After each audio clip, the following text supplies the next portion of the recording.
할렐루야. 우리 살아계신 하나님께 영광의 박수 올려드리겠습니다. 아멘.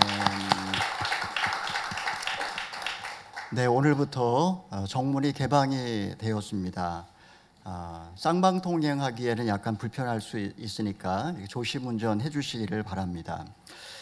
다음 주 부활 연합 예배 시간은 11시 30분입니다.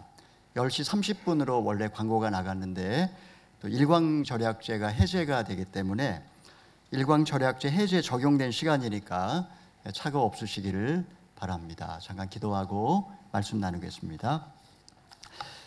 영원히 찬양을 받으실 주 여호와 우리 아버지 하나님, 이 시간에 있는 모습 그대로 빈손 든 그대로 실패한 그 자리에서 주님 존전에 나와싸우니 이 시간에 이곳에 임재하여 주시고 찢기고 상한 영혼들 마음을 어루만져 주시고 우리로 주님의 음성을 듣게 하여 주시옵소서.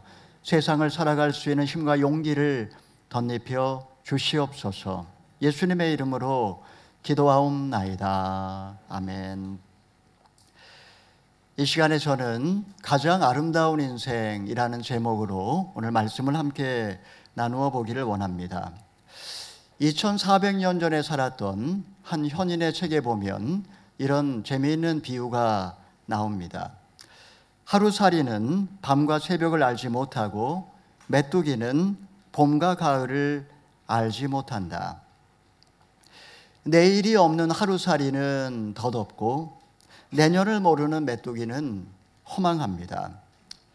천년이 하루 같다는 그 하나님 앞에서 100년도 채 못 사는 인생, 그 인생이란 어떻게 보면 메뚜기와 같고 하루살이와 같은 그런 존재일지도 모르겠습니다. 인생은 마라톤이다라고 말하곤 하지만 사실 죽음을 앞에 두고 있는 이에게 인생이란 100m 달리기와 같다라고 대답할 것입니다. 어영부영 휙 지나가 버린 게 인생이라는 이야기입니다. 세월은 흐르는 물과 같아서 어느 순간에 흐르고 흘러 순식간에 다 지나가 버리고 마는 것입니다. 한 번뿐인 인생, 우리가 어떻게 살아야 할까요? 신중해야 하고, 그리고 우리가 남은 인생을 초놈을 아끼며 그렇게 지혜롭게 살아야 하지 않을까요? 이 시간에 우리는 본문 말씀을 통해서 가장 가치 있는 인생, 가장 아름다운 인생, 가장 열매 맺는 인생을 살았던 그 두 사람에 관한 이야기를 오늘 말씀을 통해 함께 나누어 보기를 원합니다. 첫 번째로 가치 있는 인생입니다. 우리 1절, 2절의 말씀을 읽어보겠습니다. 6월절이 시작되기 6일 전에 예수께서 베다니에 도착하셨습니다. 그곳은 예수께서 죽은 사람 가운데 다시 살리신 나사로가 사는 곳이었습니다. 그곳에서 예수를 위해 잔치를 베풀었습니다. 마르다는 음식을 날랐고 나사로는 예수와 함께 음식을 먹고 있는 사람들 가운데 함께 있었습니다. 6월절 엿새 전에 예수께서 베다니에 이르러 잔치의 초대를 받게 되었다. 그렇게 오늘 말씀은 시작을 하고 있습니다. 마르다와 마리아는 오빠 나사로를 살려주신 은혜에 감사하며 예수님 일행을 초청하여서 그렇게 정성을 다해 대접을 했습니다. 그들의 얼굴에는 슬픔 대신 기쁨이, 눈물 대신 웃음꽃이 활짝 피어났습니다.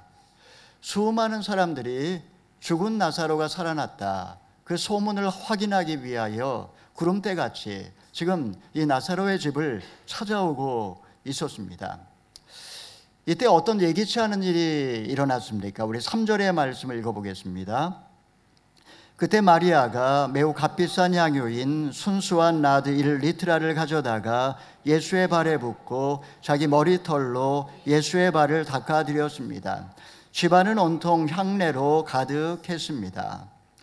나사로의 동생 마리아가 잔치자리에 들어와 옥합을 깨뜨려 향유를 예수님 발에 붓고 자신의 머리카락을 풀어 주님의 발을 씻기 시작했습니다.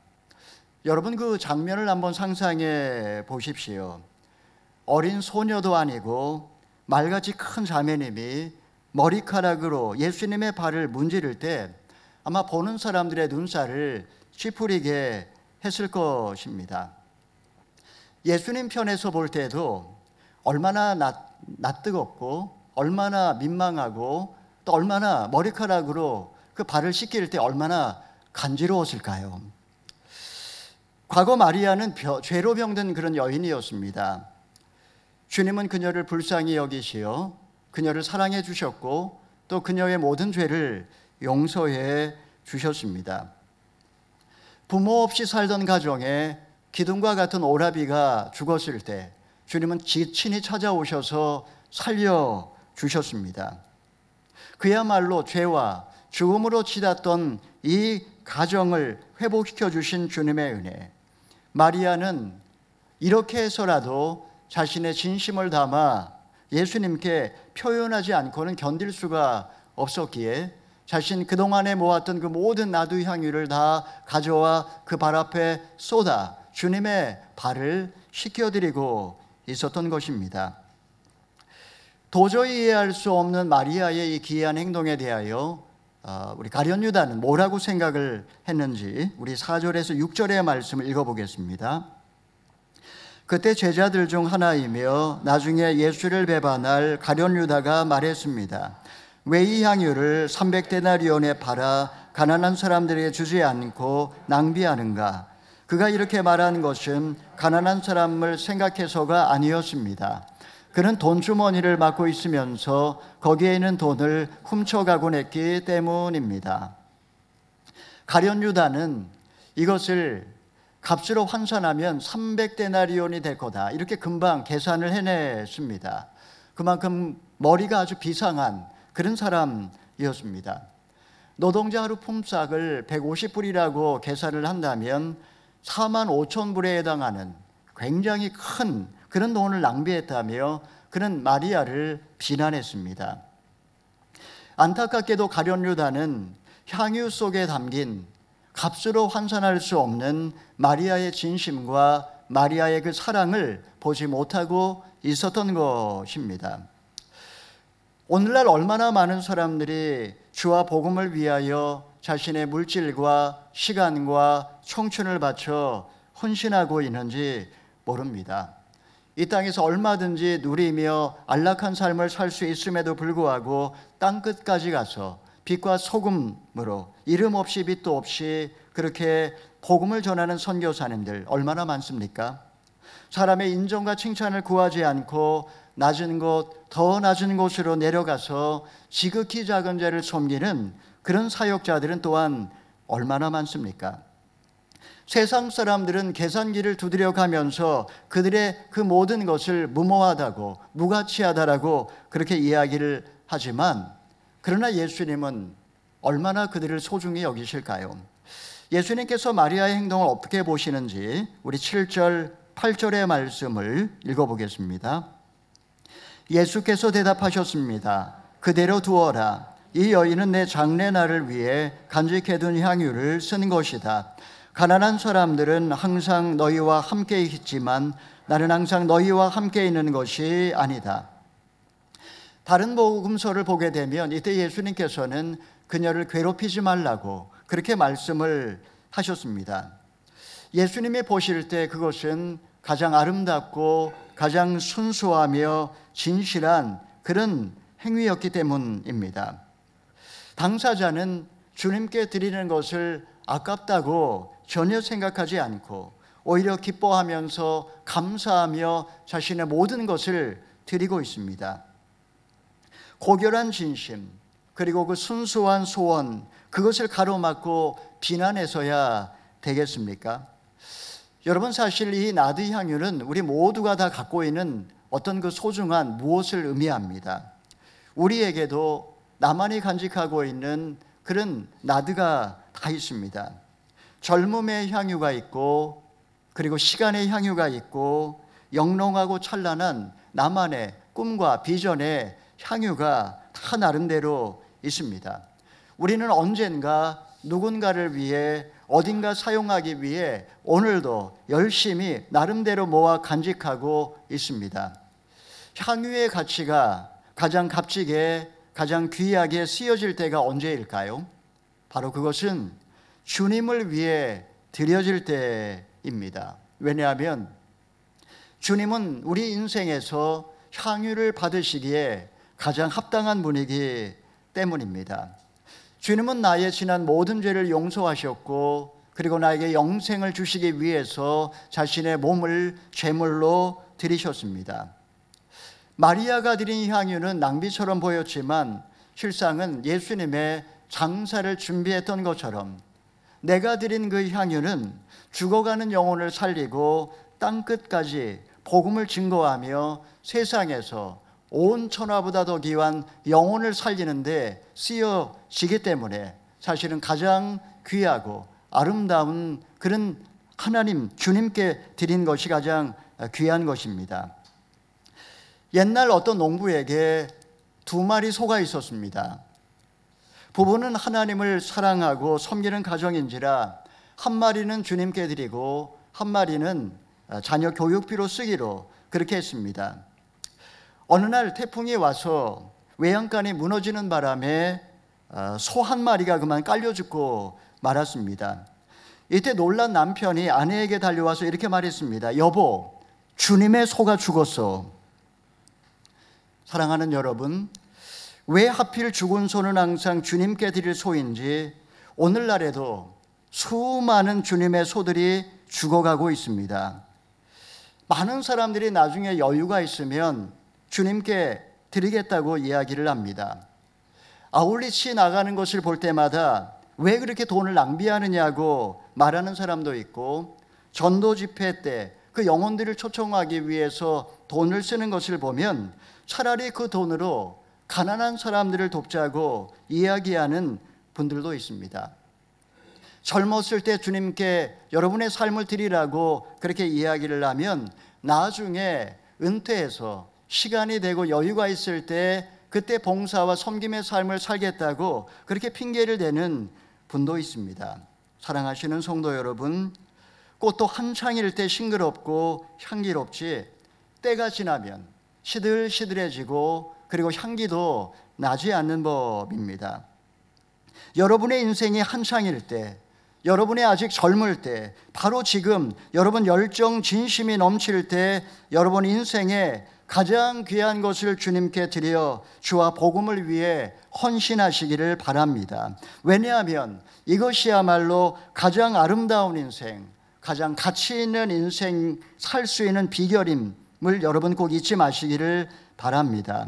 두 번째로 열매 맺는 인생입니다. 우리 20절에서 22절의 말씀을 읽어보겠습니다. 명절에 예배드리기 위해 올라온 사람들 중에 그리스 사람들도 있었습니다. 그들은 갈릴리 베세다 출신인 빌립에게 와서 간청했습니다.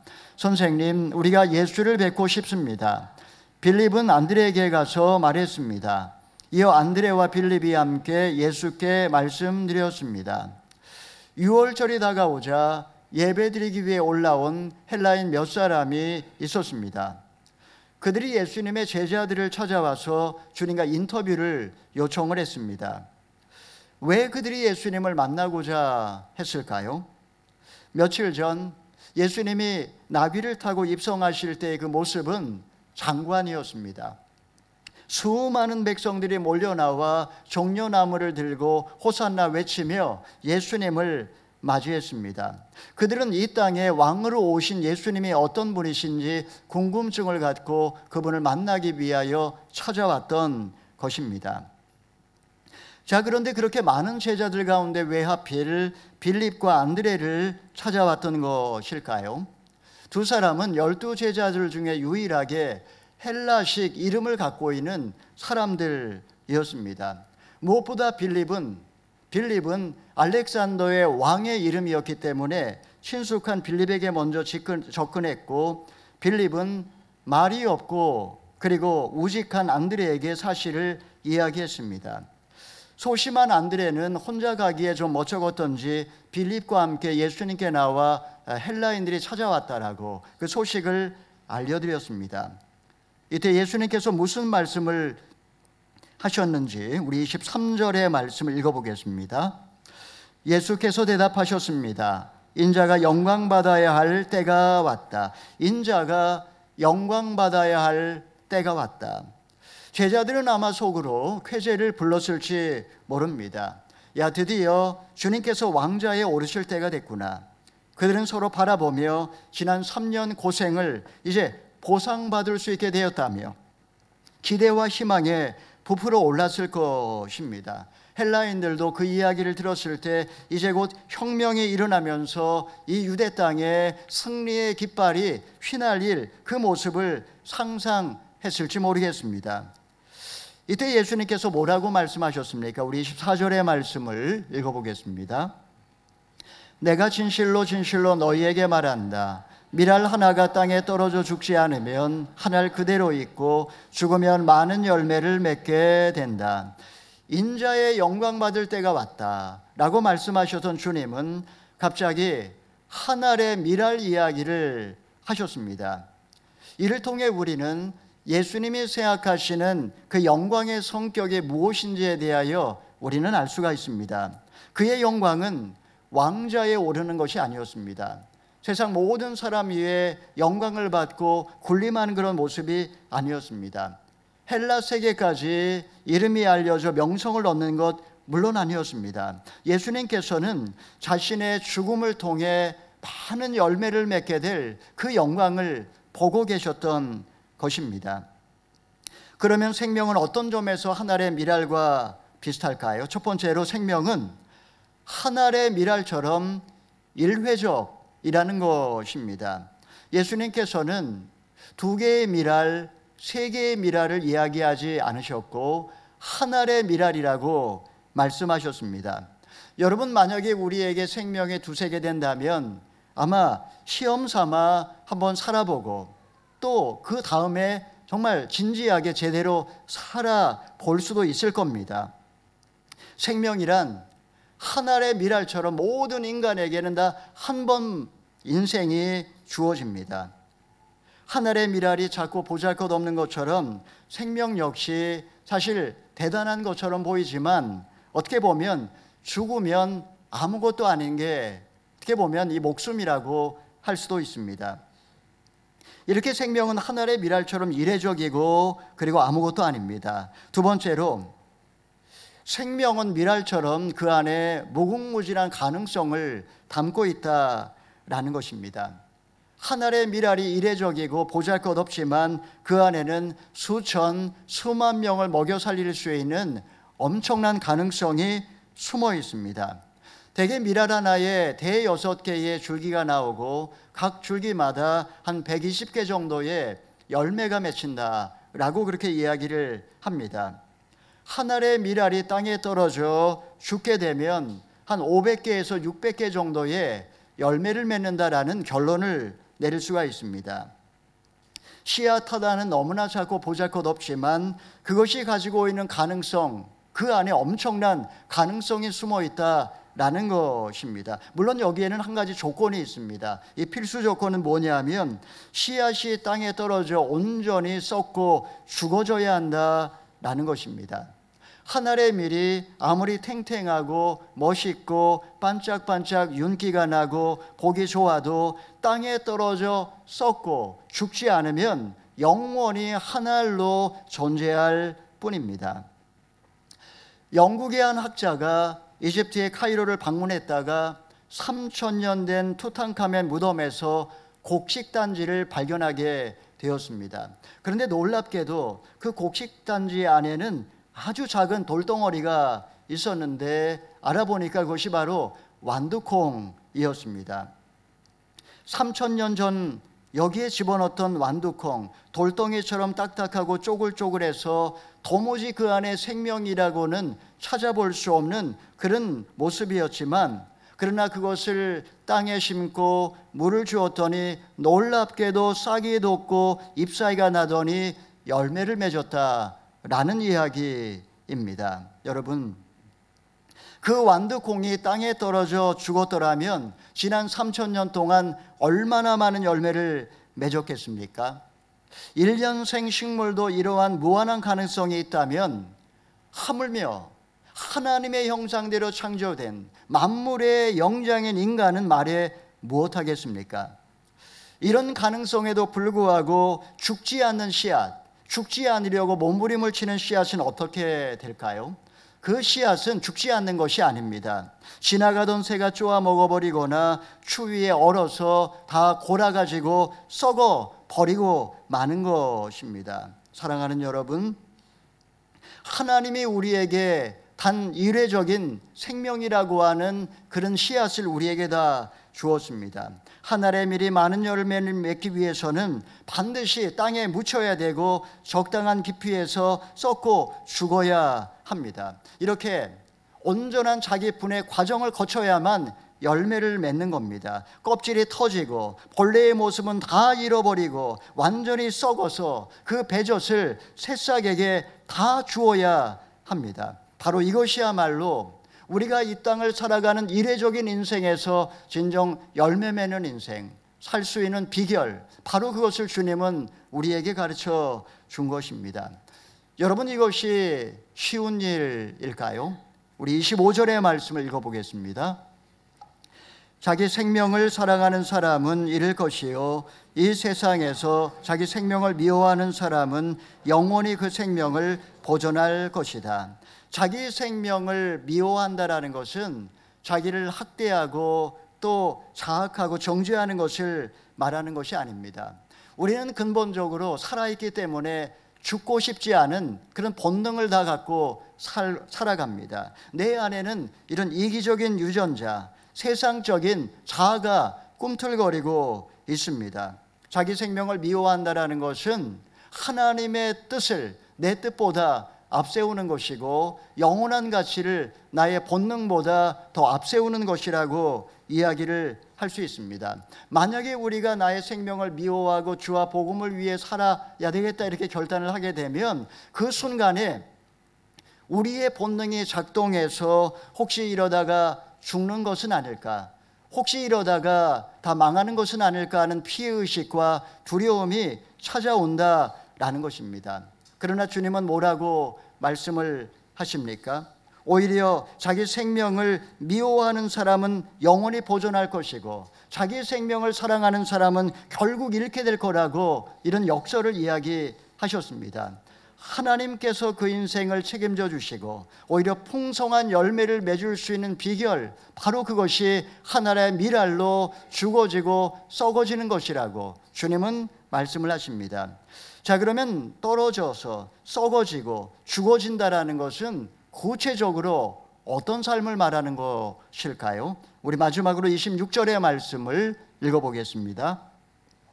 누구든지 나를 섬기려면 나를 따라야 한다. 내가 있는 곳에 나를 섬기는 사람도 함께 있을 것이다.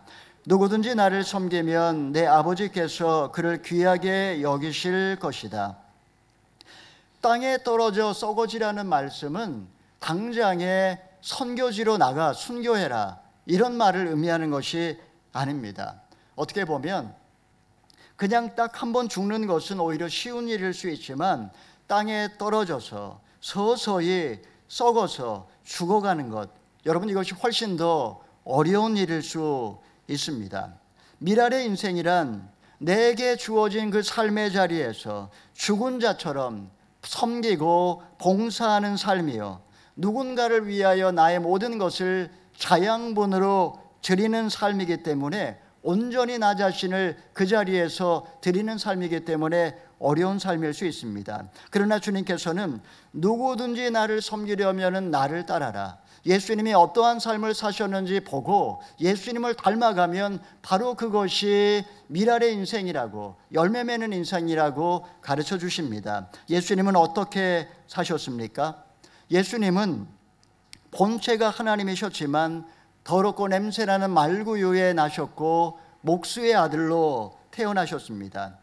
주님은 죄인의 친구가 되셨고 병든 자의 치료자가 되셨으며 상처 입은 자의 카운셀러가 되셨고 목자 없이 방황하는 영혼들의 선한 목자가 되어 주셨습니다. 그리고 모든 인류를 위하여 자신의 목숨을 대속물로 십자가의 제물로 바치셨습니다.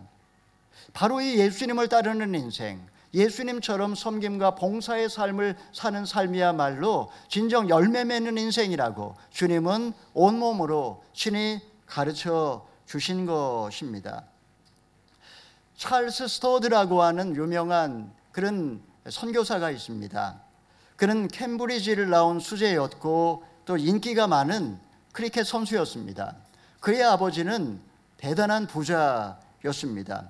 이런 그가 캠퍼스에서 함께 성경 공부를 하다가 예수님을 만나게 되었을 때 그는 자신의 모든 유산을 자선사업과 선교에 드렸고 16년 동안 중국 선교사로 그리고 6년 동안 인도 선교사로 자신의 전생애를 드렸습니다. 50살의 안식년을 맞아 영국으로 돌아왔지만 그는 그렇게 오랫동안 쉬지 못하고 다시 아프리카 선교사로 헌신했고 그곳에서 20년 동안 사역하다가 한 알의 미랄처럼 그곳에 죽고 말았습니다. 그의 삶에 감동한 수많은 캠브리지의 그 똑똑한 학생들이 주와 복음을 위해 헌신하게 되었습니다. 그가 만든 웩이라고 하는 선교사는 수천 명의 선교사를 파송했고 지금도 전 세계 2천여 명의 선교사들이 땅끝에서 하늘의 미랄의 인생을 살며 그렇게 헌신하고 있습니다. 하영조 목사님도 1980년대 초반에 바로 이곳 6개월 동안 영국에 머물면서 6개월 동안 바로 이곳에서 훈련을 받으셨습니다. 예수님처럼 하늘의 미랄로 땅에 떨어져 한 사람이 죽었을 때 그것은 그 한 사람으로 끝나는 것이 아니라 수백, 수천, 수만 배의 열매를 맺게 된 것입니다. 여러분, 저나 여러분이나 우리 모두 다 영광스러운 인생 살기를 다 원합니다. 과연 참된 영광이란 무엇일까요? 세상 영광은 오직 돈 많이 벌고 명성을 얻는 것, 자기를 높이고 자기 이름을 드러내고 자기 소유와 지위를 자랑하기 위해 몸부림을 치는 것, 이것이 세상의 영광이라고 할 수 있습니다. 이런 영광은 이기적인 영광이고 잠깐이며 죽고 나면 아무것도 남는 게 없습니다. 하나님 나라에 갔을 때 우리가 그 모든 것 다 지푸라기처럼 다 불살라 다 태워져 없어져 버리고 말 것입니다. 결국 남는 것은 주와 복음을 위하여 나 자신을 드린 바로 그 한 가지를 주님은 보시고 우리에게 상급을 주실 것입니다. 사랑하는 여러분, 예수님은 우리 모든 인생들을 위하여 친히 하늘의 미랄로 죽어지고 썩어지셨습니다. 자신의 몸을 온전히 들여서 그 보혈로 우리의 죄를 씻으신 향유의 그 옥합의 향유가 되셨습니다. 이로써 예수님은 인류 역사상 가장 많은 열매를 맺으셨고 가장 값지고 아름다운 인생을 사셨습니다. 이 역설을 깨닫는 사람은 복이 있을 것입니다. 사랑하는 여러분, 여러분에게 주어진 한 번뿐인 인생 어떻게 사시겠습니까? 과거 우리는 세상의 자랑과 영광을 쫓아 오직 나 자신만을 위해 살아왔습니다. 우리는 지난 인생의 열매를 부끄러워합니다. 그러나 지금까지 어떻게 살아왔든지 상관없습니다. 예수 그리스도 앞에서 이제 나는 어떻게 살 것인가? 주님께서 우리에게 친히 본을 보여주신 것처럼 나도 하늘의 미랄처럼 땅에 떨어져 썩고 죽으면 열매를 맺는다, 많은 열매를 맺을 수 있다라고 주님은 우리에게 말씀하고 있습니다. 오늘은 예수님께서 왕으로 예루살렘 성에 입성하신 종려주일입니다. 그분은 왕으로 이 땅에 오셨지만 가장 낮은 곳, 더 낮은 곳으로 내려가셔서 지극히 작은 자를 섬기며 하늘의 인생, 미랄의 인생을 사셨습니다. 이제 시작되는 고난 주간에 죽어야 열매를 맺을 수 있고 낮아져야 높아질 수 있다는 이 놀라운 역설을 우리가 다 마음에 새기고 창유 부은 마리아처럼 하늘의 미랄로 오신 예수 그리스도처럼 진정 아름다운 향기를 풍기고 풍성한 열매를 맺으시는 저와 여러분 다 되시기를 주님의 이름으로 축원합니다. 아멘. 이 시간에 함께 말씀에 의지하여 기도하기 전에 찬양하기 원합니다. 주발 앞에 무릎 꿇고 그 사랑에 나은 길에 어떤 말도 그 어떤 소리도 그 발 앞에서 잠잠해지네. 주의 옷자락 만지며 주의 두 발 씻기며 주님 그 발 앞에 입 맞추며 나의 왕, 나의 왕관을 놓으리. 우리 가사의 의미를 생각하며 오늘 주신 말씀을 기억하며 함께 찬양하겠습니다.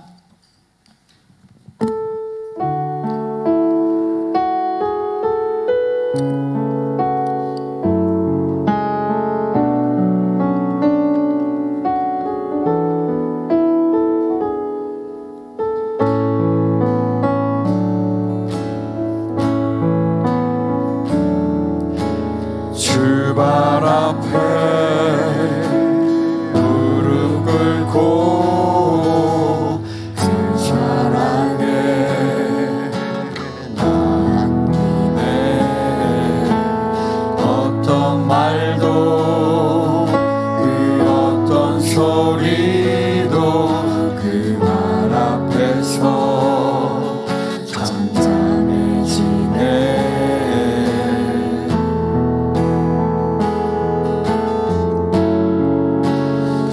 나의 사랑 그 발 앞에 앉아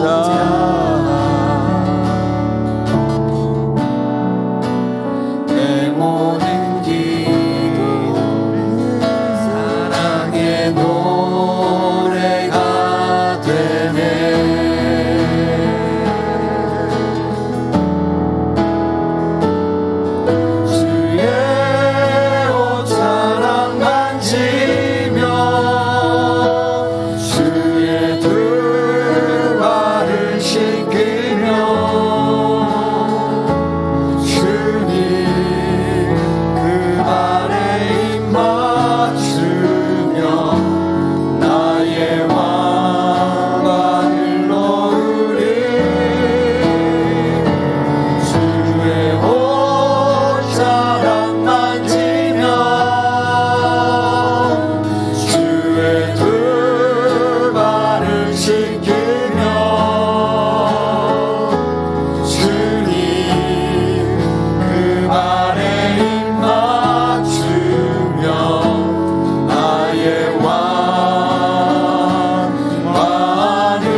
지난 인생 어떻게 살아오셨습니까?